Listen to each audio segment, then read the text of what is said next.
Kalau dia bukan tesis, dinyatakan tesis, berarti itu adalah berita bohong. Karena secara kepastian, secara kemungkinan pernyataan itu akan berimplikasi di masyarakat berupa timbulnya kerusuhan, mengganggu ketertiban. Dia wajib dipidana. Mengajak, menghasut, itu kan dari ucapan.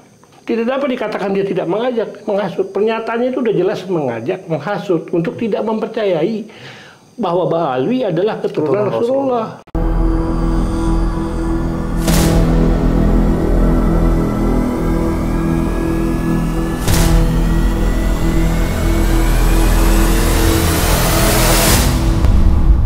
Assalamualaikum warahmatullahi wabarakatuh. Waalaikumsalam warahmatullahi wabarakatuh. Ya, kembali lagi di YouTube channel Halo Pengacara. Apa kabarnya sahabat Halo Pengacara? Semoga selalu dalam keadaan sehat walafiat.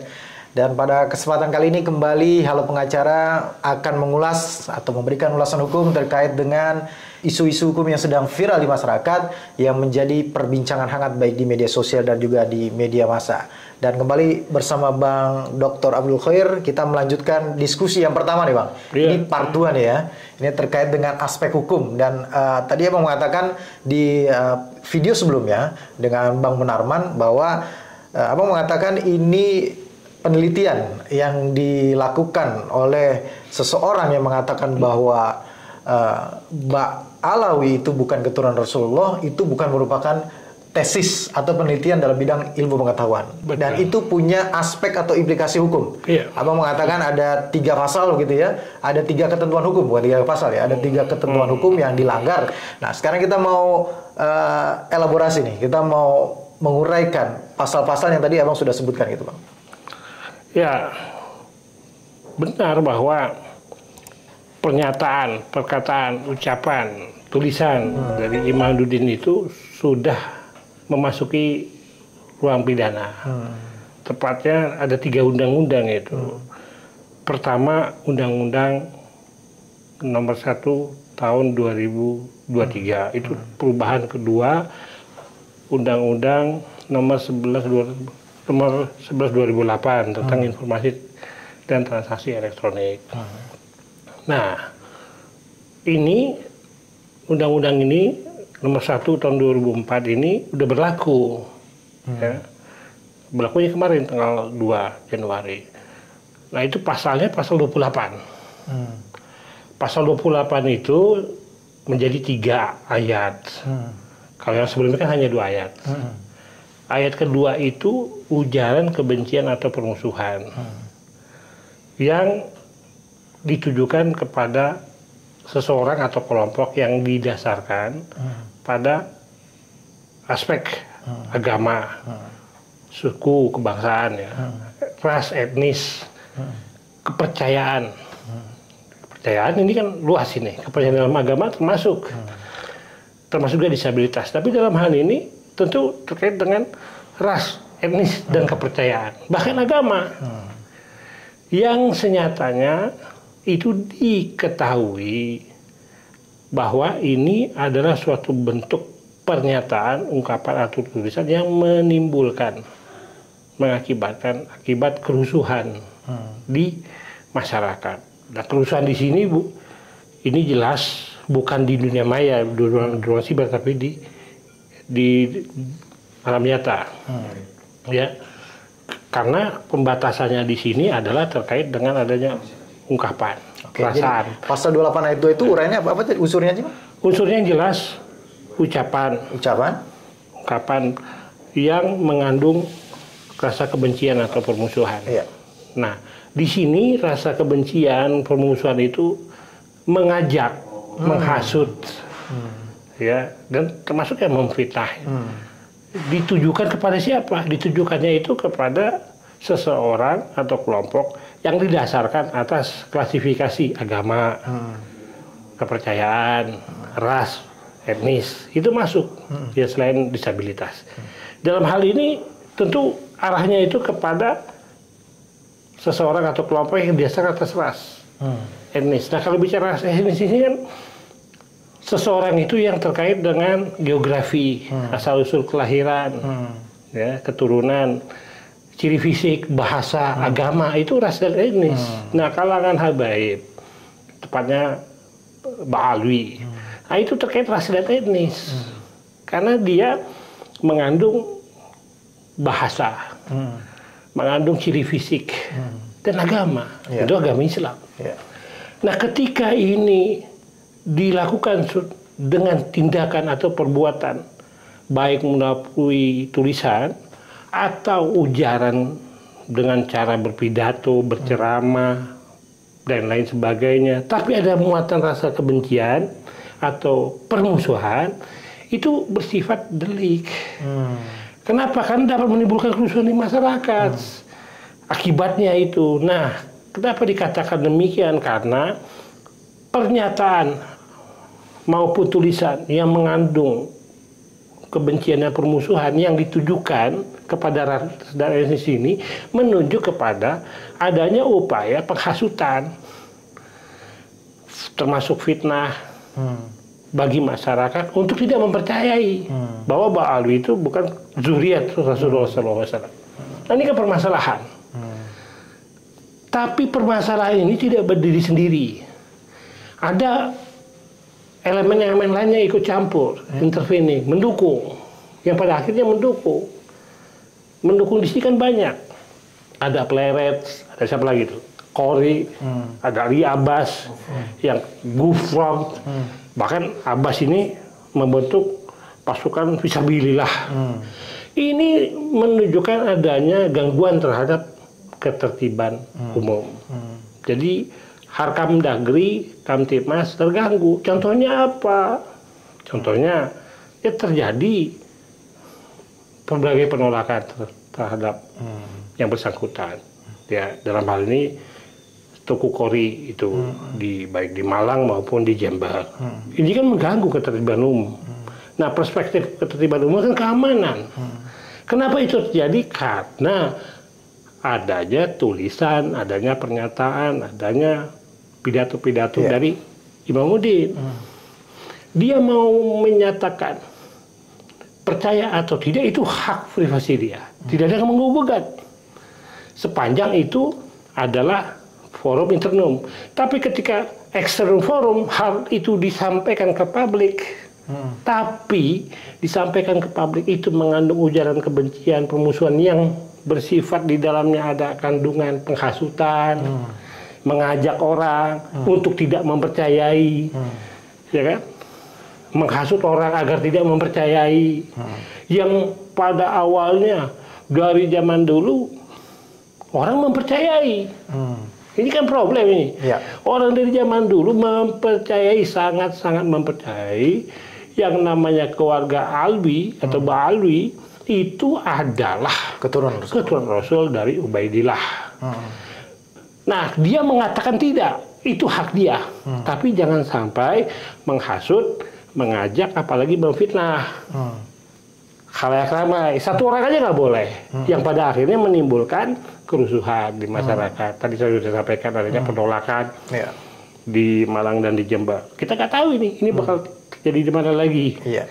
Yang jelas kan itu mengganggu ketertiban umum, ya keamanan publik, karena hukum itu tidak dia individual belangan tapi juga sosial belangan, selain sosial belangan. Jadi kepentingan individu dilindungi, kepentingan sosial dilindungi selain kepentingan negara. Nah, ini menyangkut sosial belangan, kepentingan umum, kepentingan sosial yang harus dilindungi oleh negara.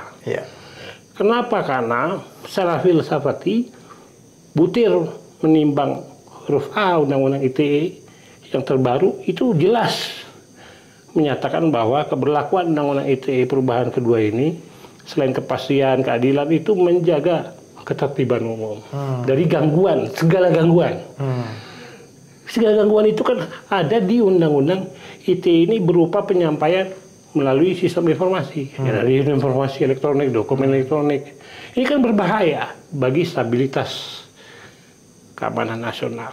Ketika itu disampaikan, ada polarisasi, ada pro, ada kontra. Di lapangan, di masyarakat timbul gesekan. Itu udah mengganggu ketertiban umum. Itulah bentuk kerusuhan. Nah, Kalau dilihat dari klaim tesis, padahal itu bukan tesis. Kalau tesis dari kampus mana? Abang berkali-kali mengatakan itu bukan tesis. Bukan tesis, sayang. Saya ini dosen. Kita ini pernah menempuh S1, S2, S3. Strata tingkatan itu makin ke atas itu makin tinggi. Jadi harus jelas teori, harus jelas metodologi. Dan tidak semudah itu orang membuat teori. Saya bahkan sampai mengatakan, untuk S2 saja, walaupun dipanggil tesis, penelitian tesis, tidak melahirkan teori. Yang melahirkan teori itu S3. S3 ya. Baru melahirkan itu pun jarang. Nah, teori itu bisa memperkuat teori terdahulu. Makanya ada penelitian terdahulu. Itu ada kebaharuan penelitian novelty. Bisa membatalkan teori yang lama atau dia membuat teori baru. Tapi teori yang lamanya apa? Siapa yang buat? Itu ada di dalam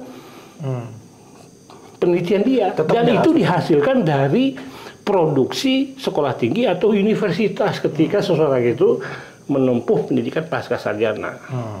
Ya, kalau dia teori, katakan saya membuat teori dalam tesis saya ragu. Saya ragu kalau S2 itu membuat teori. Anggaplah iya S2 itu membuat teori. Dalam Imaduddin ini apakah dia mahasiswa pasca sarjana yang sudah lulus di uji tesisnya? Kampus mana? Terus apakah sudah memenuhi data penelitian atau bahan penelitian dan dengan sistem penelitian yang demikian ketatnya mengatur tentang masalah metodologi, kemudian bangunan teori apa yang digunakan sehingga dia memiliki kerangka berpikir yang pada akhirnya mengantarkan penelitiannya kepada kesimpulan sebagai jawaban penelitiannya. Di sini penelitiannya kan objektif, tidak berdasarkan prasangka-prasangka buruk. Walaupun ada asumsi, tapi asumsi itu bisa diukur. Tentunya terkait dengan variabel penelitian. Nah, dari judulnya saja penelitian itu sudah tergambarkan. Dari judul itu, makanya judul itu mewakili rumusan masalah. Mewakili juga teori. Bahkan mewakili juga rezim penelitian yang akan diangkat itu seperti apa. Itu sudah kelihatan di situ. Karena ada variabel. Minimal 2 variabel dalam judul. Nah, judulnya ini apa? Terus akhirnya apa? Membatalkan nasab. Nah, kalau membatalkan nasab, ada tidak penelitian sebelumnya yang mengatakan bahwa hal serupa? Nah, tentu penelitian sebelumnya itu tidak bisa yang sebangun dengan dia.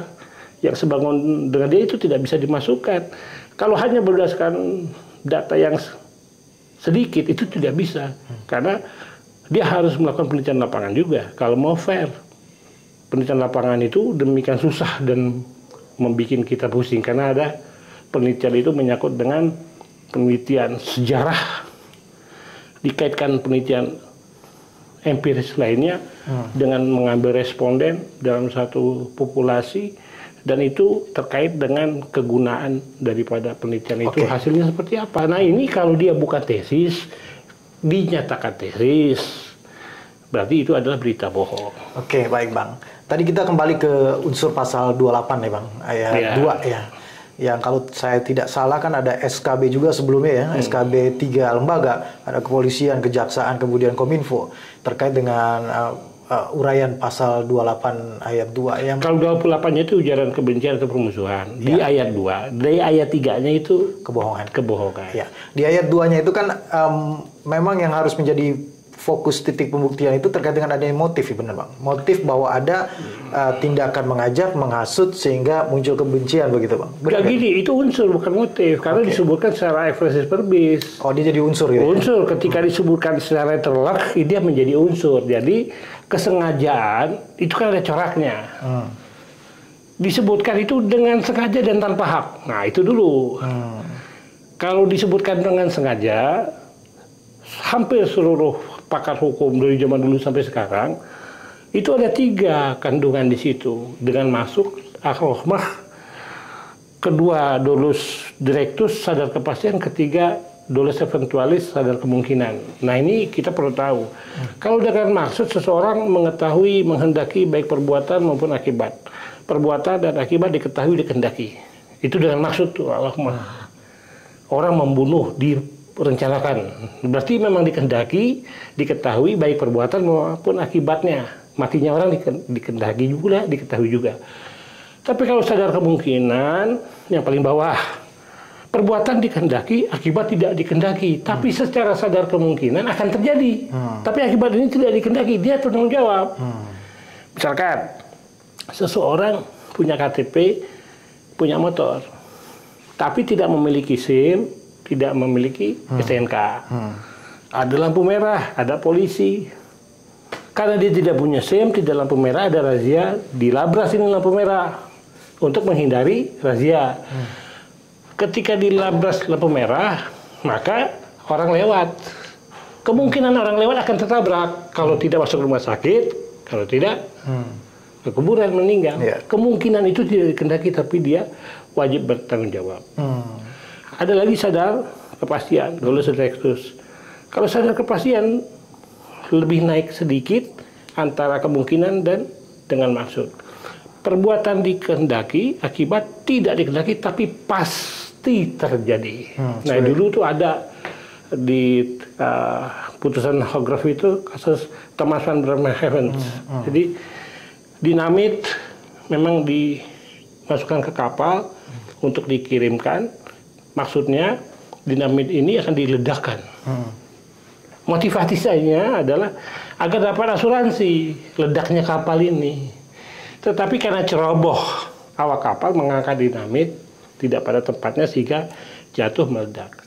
Itu secara pasti akan terjadi kalau dinamit itu meledak di kapal, kapal pasti hancur. Akibat tidak dikehendaki, dia bertanggung jawab. Thomas van Bremerhaven.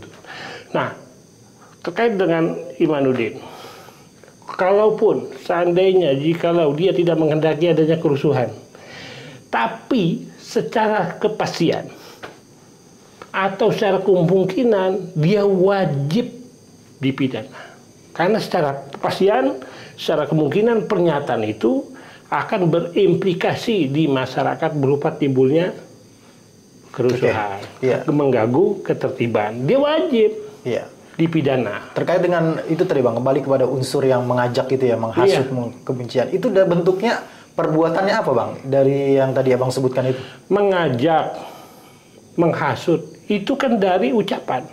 Oh, ucapan si peneliti ini. Seolah-olah ucapannya itu didasarkan dari penelitian dia yang dikatakan tesis.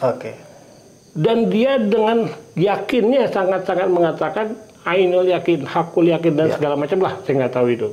Tapi dia menyatakan yakin waktu dia protes dengan Rhoma Irama. Sangat yakin membatalkan berdasarkan penelitian dia. Disampaikan di ruang terbuka, di tempat umum itu kan, ruang terbuka gitu. Ini kan mengajak orang, menghasut orang untuk tidak mempercayai. Dan itu banyak terjadi pro kontra. Nah, yang mendukung Imanuddin ini demikian juga banyak timbul kan. Kenapa? Karena penelitian dia. Nah, penelitian dia itu apakah benar dikatakan tesis? Ternyata tidak, bukan tesis. Karena dia bukan tesis, dengan jargon itu kemudian orang tertarik mengikuti karena dia mengajak. Tidak dapat dikatakan dia tidak mengajak, menghasut. Pernyataannya itu udah jelas mengajak, menghasut untuk tidak mempercayai bahwa Ba'alwi adalah keturunan Rasulullah. Kan itu mengajak, menghasut agar orang tidak mempercayai. Itu bentuk perbuatannya itu ya. Itu adalah unsur delik. Unsur delik itu nyata. Kalaupun motivasi bukan unsur delik, tapi motivasi dapat digunakan oleh penyidik untuk menyingkap lebih lanjut dalam kaitannya dengan sengaja tadi, motivasi. Tapi motivasi bukan unsur, tidak perlu dibuktikan. Yang dibuktikan adalah unsur. Dan dengan sengaja itu ditambahkan lagi tanpa hak. Jadi dengan sengaja dan tanpa hak. Orang ini menyampaikan sesuatu tanpa hak, dia kena delik. Karena di ayat 2 pasal 28 itu dengan sengaja dan tanpa hak. Tanpa hak itu apa? Tanpa hak itu tanpa kewenangan, bertentangan dengan hak orang lain. Tidak punya alas hak. Tidak ada legal standing. Saya punya hak, tapi ketika hak saya gunakan bertentangan dengan hak orang lain, saya salah. Saya menyatakan sesuatu tapi tanpa hak karena saya tidak punya legalitas. Saya bilang, ini hasil penelitian saya. Tapi itu bukan hasil penelitian, itu bukan tanpa hak. Disertasi saya tentang Syiah, membangun politik hukum, sistem ketahanan nasional terhadap ekspansi ideologi transnasional Syiah Iran. Itu disertasi. Saya dengan hak menyampaikan itu karena itu disertasi saya. Dan sudah diuji ya? Sudah diuji. Saya berhak menyampaikan itu. Ya, jadi saya ada hak. Tapi kalau orang bilang ini tesis, tapi bukan tesis. Bukan tesis, dia tanpa hak. Dia tanpa hak. Ketiadaan hak itu merupakan unsur delik. Disitulah ada sifat melawan hukumnya. Berarti unsur itu pun terpenuhi? Terpenuhi. Berarti tadi unsur apa? Yang sengaja terpenuhi dan tanpa hak juga terpenuhi? Terpenuhi. Kalau dengan sengaja ini kan pilihan. Bisa dengan maksud, sadar kepastian, sadar kemungkinan. Minimal sadar kemungkinan udah masuk ini. Tanpa hak udah jelas. Dia jelas tanpa hak. Karena dia bukan pasca sarjana yang lulus dalam ujian tesisnya di universitas atau sekolah tinggi tertentu. Kemudian unsur mengajak, menghasut, ya termasuk memfitnah. Itu jelas. Kenapa jelas? Mengajak menghasut ini kepercayaan, karena itu didasarkan yang dituju itu orang atau sekelompok ya, kelompok orang itu didasarkan kepada agama, ras, etnis, dan kepercayaan. Saya percaya Mbah Alwi itu dari zaman dulu dipercayai turun Rasul. Dan itu tidak perlu dibuktikan secara ilmiah. Nggak perlu. Yang namanya pengetahuan umum, udah tidak perlu dibuktikan. Itu. Kalau mau dibuktikan, silahkan buktikan itu dalam kaitannya meneguhkan bahwa secara ilmuwan, nasab, dengan teori-teori tertentu, dalam kaitannya dengan peranan Mbak Alwi masuk ke Indonesia dalam menyebarkan agama, itu silakan. Khawatirnya ketika Mbak Alwi ini dinafikan, maka siapa penyebar agama Islam ke Indonesia? Ini masalah baru dalam teori masuknya Islam. Dulu kalau kita masih SD itu kita kenal teori Gujarat. Tapi apakah orang Gujarat? Kan tidak. Ini orang Yaman, kalangan dari Bali yang memang singgah ke Gujarat baru ke Indonesia, bukan orang Gujarat gitu. Terus ada lagi teori dari Cina. Nah, ini kan bertabrakan. Oleh karena itu teori itu tidak digunakan untuk kepentingan yang bersifat subjektif. Dia harus objektif.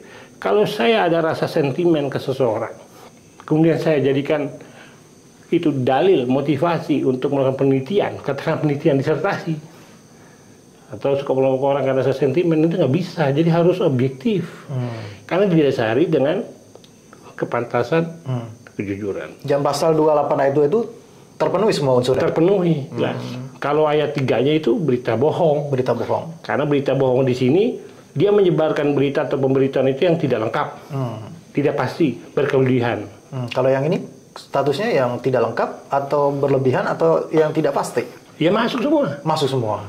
Tidak pasti itu bukan tesis. Tidak lengkap, berkelebihan, tidak lengkap ya. Tidak lengkap data penelitiannya. Yang tadi dikatakan hanya 2 buku itu ya? Data penelitian ini terkait metodologi, terkait dengan teori, berkelebihannya itu dengan statement yang begitu hakul yakinnya disampaikan, bukan keturunan Nabi. Itu membatalkan seluruh kepercayaan mayoritas penduduk Indonesia yang dari zaman dulu mempercayai itu. Nah, ini kan suatu hal yang sangat bertentangan dengan akal sehat. Kenapa? Karena itu tidak perlu dibuktikan dengan penelitian yang dilakukan oleh yang bersangkutan. Apalagi itu penelitian yang tidak benar dikatakan hasil penelitian. Kalau penelitian ya ada tata cara, ada prosedur. Ini bukan penelitian, bukan tesis. Jadi itu pendapat dia saja, tapi pendapat seseorang itu ketika dia menyampaikan hal-hal yang bersifat delik, dia harus bertanggung jawab. Oke. Berarti Abang berkesimpulan ya, berpendapat begitu ya, sebagai pakar hukum bahwa pasal 28 ayat masuk. 2, ayat 2 dan ayat 3 masuk gitu ya? Masuk, terpenuhi. Oke. Tadi Abang juga mengatakan sebelumnya, itu ITE-nya itu. Ya, Abang mengatakan sebelumnya juga dalam podcast kita sebelumnya itu, yang sebelumnya ini, mengatakan ada juga undang-undang terkait dengan diskriminasi ya, ras dan apa? Etnis. Etnis gitu ya. Abang mengatakan juga itu delik itu terpenuhi gitu ya Bang? Iya, karena Undang-Undang 40 tahun 2008 tentang penghapusan diskriminasi ras dan etnis ini dimaksudkan di sini melindungi warga negara terkait dengan hak-hak dia di bidang baik sipil, ekonomi, politik, sosial, budaya. Nah, tindakan ras dan etnis itu di pasal 4 huruf B tepatnya dalam perkara ini itu di angka 1 dan angka 2. Kalau angka 1 itu menulis untuk disebarluaskan agar dapat dibaca orang. Kalau angka 2 itu dia berpidato atau mengungkapkan atau melontarkan kata-kata tertentu untuk didengar orang di tempat umum. Ya, di tempat umum itu dapat dilihat, dapat didatangi. Ya, kalau di informasi elektronik itu dapat dikunjungi, kan? Dapat diakses. Dan itu menunjukkan rasa benci atau kebencian. Nah, itu udah kena. Ini undang-undang ini pernah diterapkan ke Ustaz Alfian Tanjung. Nah, kalau yang tadi Habib Rizik itu, yang apa berita bohong itu. Tapi walaupun pasalnya sudah dihapus, tapi diganti dengan pasal 263 KUHP baru. Nanti kita ke 263 KUHP baru. Nah, pasal 28 juga ini juga dikenalkan kok ke Ahmad Dhani. Nah, permasalahannya di penghapusan diskriminasi ras dan etnis ini adalah suatu bentuk tindakan yang bersinggungan dengan ras dan etnis. Hanya 2 itu, ras dan etnis. Ras dan etnis ini ya jelas ini menyangkut geografi seseorang, asal usul, keturunan, termasuk ciri fisik, bahasa, agama. Jadi sangat lekat ketika dinyatakan bahwa Ba'ali bukan keturunan Rasul sebagaimana diklaim oleh kalangan habaib Indonesia yang muaranya ke Yaman. Ya. Jadi ini kan luas ini spektrumnya. Nah, itu kan aspek ras dan etnisnya ada. Nah, di sini jelas menegasikan keturunan. Ada unsur kebencian, ada unsur permusuhan. Kenapa? Karena juga ada ungkapan mereka ini bukan keturunan Rasul, mereka ini keturunan Yahudi. Sedangkan pada saat ini begitu gencar ya, begitu masifnya perlawanan kita kepada Israel Yahudi dengan adanya hal-hal yang sangat ya memprihatinkan dari tindakan Yahudi Israel. Nah, kalau orang dikatakan bukan keturunan Rasul, keturunan Yahudi, ini jelas adalah tindakan diskriminasi dan etnis. Enggak, kalau di undang-undang apa tadi penghapusan diskriminasi ya terhadap ras dan etnis ini ketentuan lex spesialis dari pasal 28 ayat 2 apa ini memang terpisah? Dia undang-undang tersendiri. Tapi ketentuan tapi hampir sama tadi antara permusuhan dan kebencian terhadap. Tapi ketika disampaikan di ruang cyber, maka yang dikenakan tentu adalah 28 ayat 2. 28 ayat 2. Tapi kalau tidak disampaikan di ruang cyber, dia berpidato. Oh, pakai undang-undang itu. Dia menulis. Itu kan nggak selalu dimasukkan ke dunia maya kan. Saya nulis kan tidak selalu dimasukkan ke dunia maya. Saya berpidato kan tidak harus dimasukkan ke dunia maya. Nah, itu dia tersendiri. Jadi 28 pasal 28 undang-undang ITE kena, undang-undang penghapusan diskriminasi ras dan etnis kena. Gitu, berdiri sendiri. Ini kalau terkait dengan ujaran kebencian ini ya pasal 28 ayat 2 tadi nih ya. Itu apakah juga bisa kemungkinan akan kena gitu orang-orang yang kemudian mentransmisikan ulang, Pak? Sepanjang itu ada dolus premeditatus, ada pemufakatan jahat, ada delneming di antara mereka terus serta, itu kena pasal 55 yang kita kenal itu delik turut serta. Tentu di sini penyertaan itu kan lebih dari 2 orang, minimal 2 orang. Orang itu bermufakat jahat, ada perencanaan jahat untuk melakukan sesuatu hal yang terlarang, kemudian turut mentransmisikan atau mendistribusikan, ya menurut undang-undang ITE kena. Atau orang membantu, medebuin pasal 56 tuh KUHP yang lama, ini kena. Membantu terjadinya delik, kena.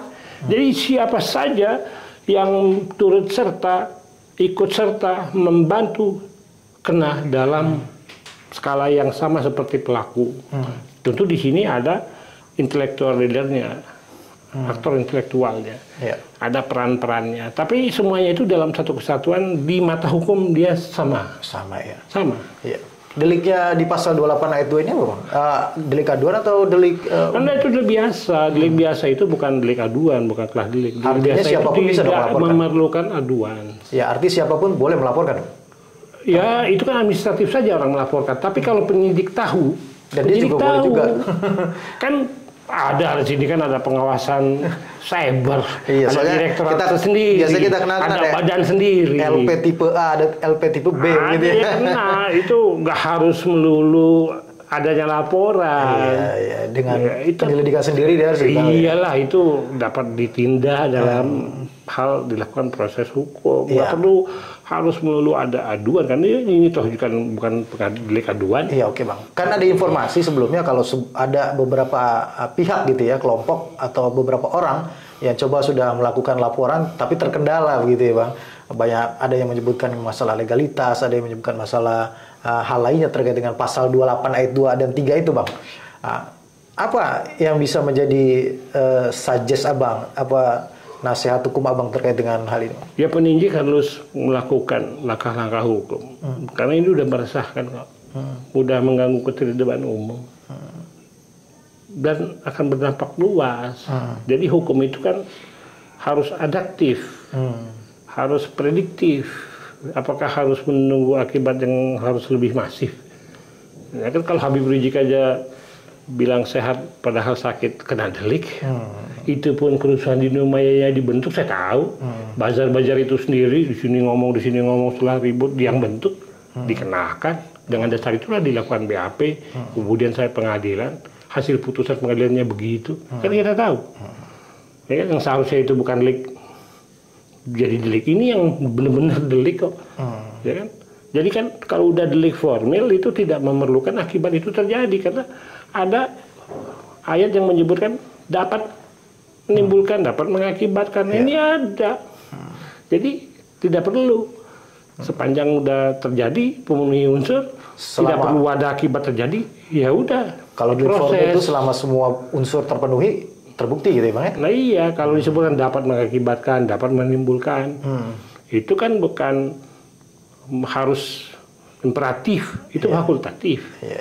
Nah kemudian semuanya itu harus diproses hukum, apalagi kalau KUHP baru pasal 263 itu tepatnya pasal 1 ayat 2 dan pasal 264 ini menggantikan pasal 14 ayat 1 ayat 2 dan pasal 15 Undang-Undang Nomor 1 tahun 1946. Itu udah ada. Ya tentang berita bohong itu. Jadi berita bohong versi KUHP ada, berita bohong yang disampaikan melalui sistem informasi masuk di pasal 28 ayat 3. Itu udah kena. Baik. Gitu. Jadi berita bohong ini yang menimbulkan kerusuhannya udah ada, adanya persekusi, penolakan terhadap siapa? Polri, dan ya hal-hal yang lain, semuanya itu harus diproses. Kenapa? Karena itu bahasanya itu di ayat ke-1 pasal 263 itu diketahui, ayat kedua patut diduga. Nah kalau diketahui itu lebih mendekati dengan sengaja, tapi kalau patut menduga itu lebih mendekati sadar kepastian, sadar kemungkinan. Nah kalau di 264 itu berita itu, kabar itu ya kalau kita bilang ini kabar angin, berkebelihan, tidak lengkap, tidak pasti. Nah, itu dapat diproses. Tinggal bagaimana political will. Ya, kita ini pemerintah dalam hal ini penyidik melakukan langkah-langkah hukum. Hukum itu diciptakan, dibuat untuk kepentingan manusia.